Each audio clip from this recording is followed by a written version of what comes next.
Today we are going to discuss about chapter number 8, that is Gandhiji's third sojourn to South Africa. Today our topic is Satyagrahi Gandhi.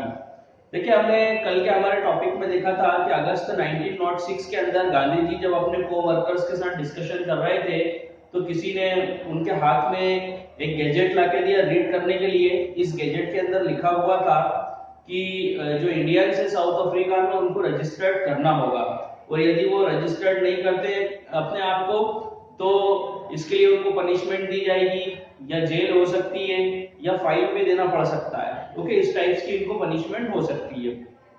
The Indian raise their voice against it with no avail. अब देखिए Indian लोगों ने इस चीज के खिलाफ आवाज उठाई। गांधी जी का सजेशन ये था कि हमें अपने आप को रजिस्टर्ड नहीं करवाना है। ओके, अब देखिए गवर्नमेंट ऐसे लोगों को गिरफ्तार करने लग गई जो अपने आप का रजिस्ट्रेशन नहीं करवा रहे थे और कोर्ट ने ऑर्डर्स दिए कि ऐसे लोगों को 48 घंटे के अंदर ट्रांसवाल छोड़ देना चाहिए जो अपने आप को रजिस्टर्ड नहीं करवा रहे हैं। When these people defied the court's order, they were again arrested. अब देखिए जब इन लोगों ने कोर्ट के ऑर्डर्स को नहीं माना तो इन्हें गिरफ्तार कर लिया गया। जिन्हें गिरफ्तार किया गया था उनमें से गांधी जी भी एक थे। अब गांधी जी को मजिस्ट्रेट के सामने पेश किया गया कोर्ट में। गांधी जी को अपने डिफेंस में कहने का मौका दिया गया तो गांधी जी ने कहा कि I can't submit to any justice, कि मैंने कोई इनजस्टिस नहीं किया है, मैंने कोई अन्याय नहीं किया है। हाँ, गवर्नमेंट के व्यू में मैंने कुछ ऑफेंस जरूर किया है। ओके, तो मैं आपके सामने उपस्थित हूँ। अब आपको लगता है कि मैंने अगर ऑफेंस किया है तो आपके पास में जो सजा है, जो पॉसिबल सजा है, आपको मुझे दीजिए। अब देखिए मजिस्ट्रेट यहाँ पर बहुत ज्यादा सरप्राइज हो जाते हैं कि गांधी जी जैसा व्यक्ति उन्होंने पहले कभी नहीं देखा था कि जो अपने लिए सजा को खुद मांग रहा है। Okay, Gandhi ji was sentenced to 2 month imprisonment. अब देखिए गांधी जी को यहाँ पर 2 महीने की सजा होती है। Gandhi ji was sentenced in the jail, he was made to take off his clothes and was given a prisoner's outfit to wear। अब देखिए गांधी जी जब जेल में थे तो जो इनके कपड़े थे वो इन्हें उतारना पड़े और कैदी के कपड़े पहनना पड़े, है ना। जेल के अंदर हम हमारे अकॉर्डिंगली कपड़े भी नहीं पहन सकते, हमें कैदी के कपड़े पहनना होते हैं। तो यहाँ पर गांधी जी को भी कैदी के कपड़े पहनने को दिए गए। He was put in a room which has only one ventilator just before the ceiling. Naturally it was quite dark। देखिए गांधी जी को ऐसे रूम में रखा गया जिसमें केवल एक ही वेंटिलेटर था सीलिंग के जस्ट नीचे, मतलब छत के जस्ट नीचे। और नेचुरली ये जो रूम था ये बहुत ही ज्यादा डार्क था। After Gandhi ji had been imprisoned, lots of Indian courted arrest by breaking the law. अब देखिए गांधी जी को जेल होने के बाद बहुत सारे इंडियन को गिरफ्तार किया गया और उनको भी जेल में डाला गया लॉ को तोड़ने के लिए। Okay, all of them were put in a smaller room. देखिए उन सबको छोटे-छोटे रूम्स में रखा गया। They all felt a sort of suffocation inside those room. अब देखिए इन्हें छोटे-छोटे रूम्स में रखा गया था, बहुत ज्यादा प्रॉब्लम इन्हें होती थी, वहां पर सफोकेशन वगैरह होता था, लेकिन कोई भी व्यक्ति कुछ बोलता नहीं था क्योंकि ये ट्रू सत्याग्रही की पहचान है ना। They were regarded as their sacred duty। देखिए जो जेल के अंदर थे और जेल में उनको जो भी मुश्किलों का सामना हो रहा था, मतलब सफोकेशन वगैरह हो रहा था, तो जो वो ये सोच रहे थे कि ये हमारी सेक्रेट ड्यूटी है, ये हमारी पवित्र ड्यूटी है क्योंकि हम सत्याग्रही हैं। ओके, देखिए इनका ये मानना था कि हमें किसी चीज को अचीव करना है तो हमें इन सब सफरिंग से गुजरना पड़ेगा। The cloth of satyagrahi Gandhi were entirely different from those of barrister Gandhi. अब देखिए जब गांधी जी सत्याग्रही हो गए तो इनके क्लोथ बिल्कुल डिफरेंट हो गए बैरिस्टर गांधी जी से। जब गांधी जी बैरिस्टर्स थे तो वो कोट पहनते थे, पगड़ी लगाते थे, शूज पहनते थे, ट्राउजर्स पहनते थे, टाई पहनते थे। ओके, लेकिन जब सत्याग्रही गांधी जी हुए, ये जब इन्होंने सत्याग्रह शुरू किया तो देखिए ये कुर्ता और लुंगी पहना करते थे। ओके, और एजुटेशंस वगैरह में पार्टिसिपेशंस किया करते थे। इनके सर पे कुछ नहीं होता था और इनके पैर भी ये बेयर फुटेड रहते थे, पैरों में भी चप्पल और जूते वगैरह नहीं होते थे। As the Tamils from South India were in majority here, Gandhiji wanted to be one with them।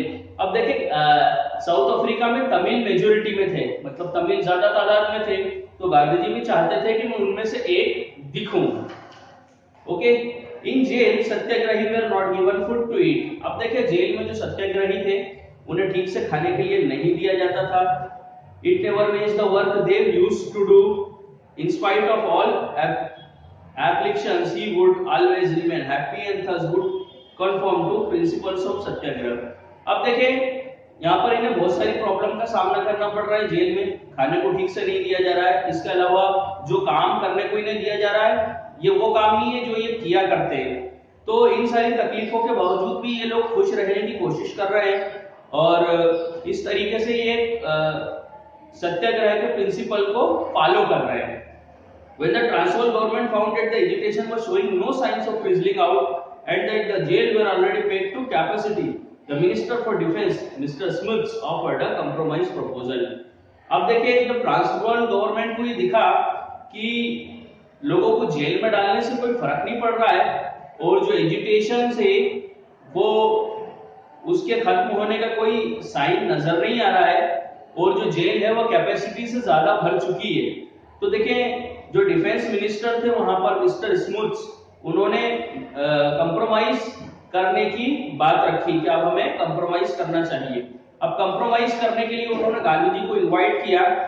Gandhi ji was bold to his room office from the jail and he asked him to call off the agitation. अब देखिए गांधी जी को jail से इनके office में ले जाया गया।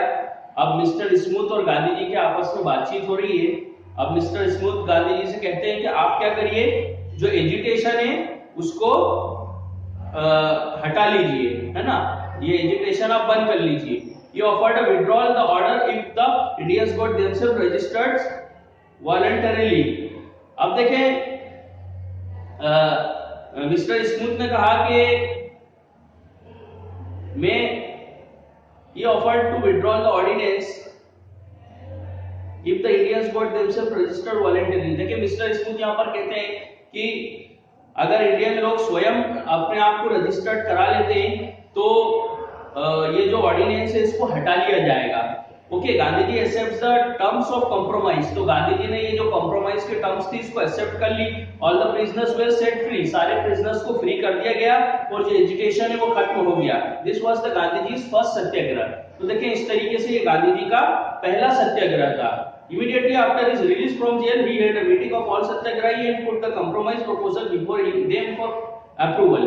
अब देखो जैसे ही गांधी जी और दूसरे सत्याग्रही जेल से रिलीज हुए तो गांधी जी ने सबकी मीटिंग ली और सामने कंप्रोमाइज प्रपोजल रखा कि ये कंप्रोमाइज प्रपोजल है और इसके बेसिस पे हमें रिहा किया गया है। The government had at last yielded and we have won। Now we shall apply for registration of our own accords।